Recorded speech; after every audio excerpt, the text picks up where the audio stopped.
би танд Библиэс нэгэн асуулт тавих гэсэн юм.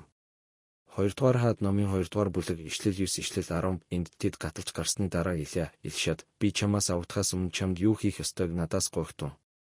Гэсэнд Илиша таны сүнс над дээр 2% илүү байг гэв. 10 тэр чи хэцүү юм гуйж байна. Хэрв намайг чамаас авдаж байхад чи намайг олж харуул тэр нь чамд биелнэ.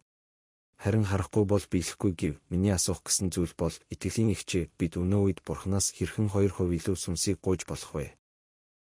Тэгэхээр итгэлийн дүү минь бид энэ хоёр хүн нь хоёулаа иш үзүүлэгчд байсан гэдгийг бодолцож үзэх хэрэгтэй. Өөрөөр хэлбэл Бурхан Илишад аль хэдийн Илийг өөр рүүгээ авах болохоо илчилсэн байсан. Тийм ч учраас Илиша түүнийг газар сайгүй дагаж ганцааранг нь юусоо орхиогүй. Учир нь тэр хэлэхдээ би энэ ивэлийг заавал авах ёстой гэдэг. Яагаад гэвэл тэр Илийг Бурханы хүн болохыг нь, иш үзүүлэгч болохыг нь, Бурханы хүч түүнд байгааг, тэгээд тэр энэ хүчээрээ гайхамшиг үйлдэж иш үзүүлж байгааг нь харсан юм.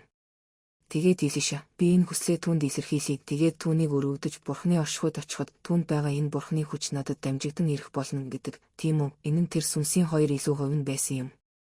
Тиймээс ч Илиша Илияд энэ хүсэлтэд хэлдэг ба түүнд таны сүнсийн 2 илүү хувь надад шилжээсэй гэж би хүсэж байна гэдэг. Гэхдээ энэ нь Бурханы сүнс, Бурханы хүч байсан юм.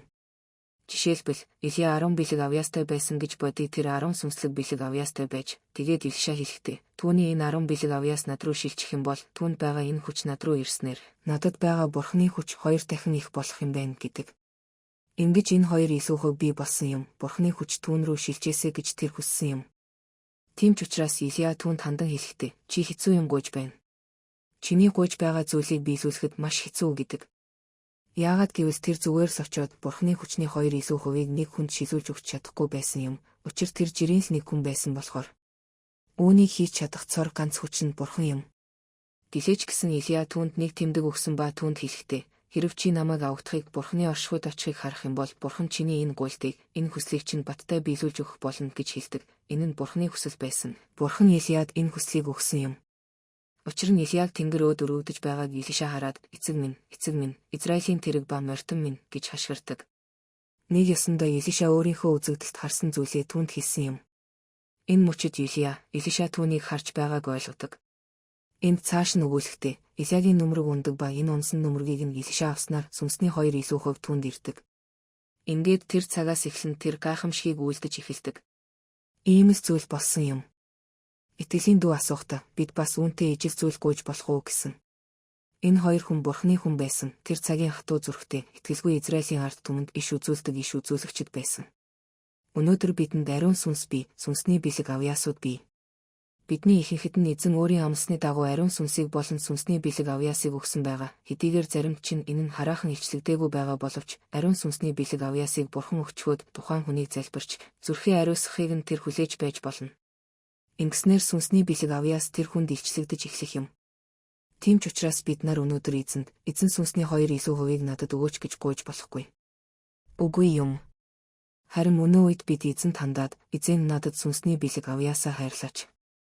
Өөрийн сүнсээр өөрийн хүчээр намайг дүүргэж сүнсний бэлэг авьяасаа амьдралд минь төгс төгөлдөр болгооч. Ингэснээр би сүнсний бэлэг авьяасаар танд төгс төгөлдрөөр үйлчилж чадах билээ.